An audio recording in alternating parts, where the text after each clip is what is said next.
Bienvenue sur ma chaîne. Luis Suárez, l'attaquant de 37 ans de l'Inter Miami, a récemment décidé de prolonger son contrat d'une saison supplémentaire au sein du club dirigé par Lionel Messi, qu'il a intégré en janvier dernier.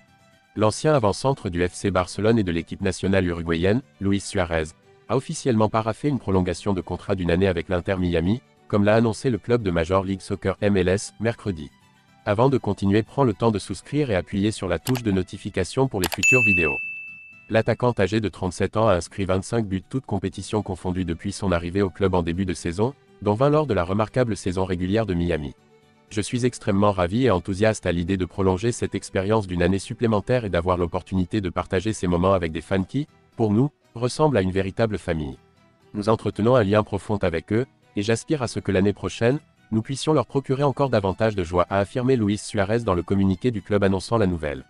Miami a triomphé cette année en remportant le Supporters Shield, un prestigieux trophée attribué annuellement à l'équipe ayant amassé le plus de points durant la saison régulière de la MLS. Cependant, elle a malheureusement été éliminée dès le premier tour des playoffs par Atlanta United, à domicile, sur le score de 2-3 en novembre. Miami a triomphé cette année en remportant le Supporters Shield, un prestigieux trophée octroyé annuellement à l'équipe ayant accumulé le plus grand nombre de points durant la saison régulière de la MLS. Cependant, elle a connu des difficultés en étant éliminée au premier tour des playoffs par Atlanta United, lors d'un match à domicile en novembre, avec un score de 2-3. Depuis lors, l'entraîneur argentin Gerardo Martino a quitté ses fonctions au sein du club, et son compatriote, Javier Mascherano, ancien coéquipier de Suárez au FC Barcelone, a été désigné comme nouvel entraîneur mardi, à l'âge de 40 ans. Suárez a déclaré en septembre qu'il mettait un terme à sa carrière internationale avec l'équipe nationale uruguayenne, ayant marqué 69 buts au cours de 143 apparitions. L'attaquant a évolué en Europe au sein de prestigieux clubs tels que l'Ajax, Liverpool et l'Atlético Madrid, avant de passer une saison au Brésil avec Grêmio, pour ensuite rejoindre Miami. À l'heure actuelle, il semble que 2025 marquera la dernière année de la carrière professionnelle de Lionel Messi en tant que footballeur.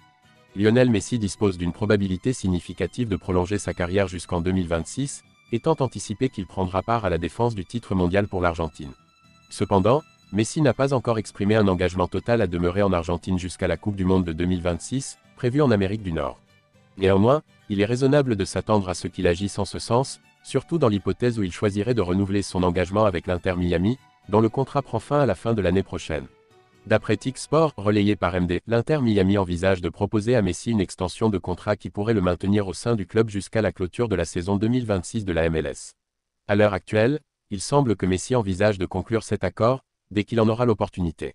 Il éprouve une grande aisance à Miami, où il a établi sa résidence depuis son transfert du Paris Saint-Germain à l'été 2023.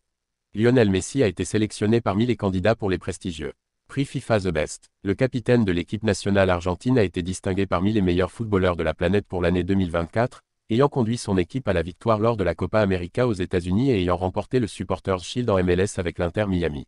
Le leader de l'Albiceleste vise son 4e titre FIFA, fort de ses précédentes victoires en 2019, en 2022 lorsqu'il triompha à la Coupe du Monde au Qatar, et en 2023, où il a écrasé la concurrence face à Haaland et Mbappé dans le vote. Emiliano Martinez, récemment couronné du prix Lev Yashin en tant que meilleur gardien de but du monde lors de la cérémonie du Ballon d'Or, est également candidat au prix The Best, qu'il a remporté lors de l'édition 2022 à la suite de la Coupe du Monde. Il se trouve en concurrence avec des gardiens de renom tels que Gianluigi Donnarumma Ederson, Andriy Lunin, Mike Maignan, David Raya et Unai Simon. Merci d'avoir regardé cette vidéo et je vous prie de laisser vos commentaires.